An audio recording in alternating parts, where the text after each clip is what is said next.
లేకపోతే ఏం బాగుంటుంది నాకంటూ ఉన్న ఒకే ఒక్క ఆడదిక్కురే నీతోటి కాకుండా ఆ బాధలు ఎవరికి చెప్పుకుంటారే గోదారి గట్టు మీద రామసులకునే కీ పెట్టి గింజుకున్న నీకు దొరకనే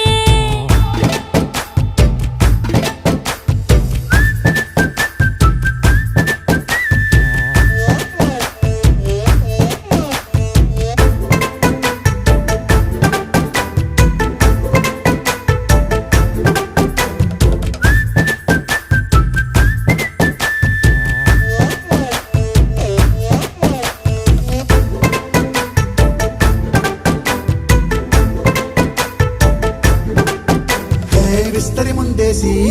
పస్తులు పెట్టావే తీపి వస్తువు చుట్టూ తిరిగే ఈగలు చేశావే చీచి చేసి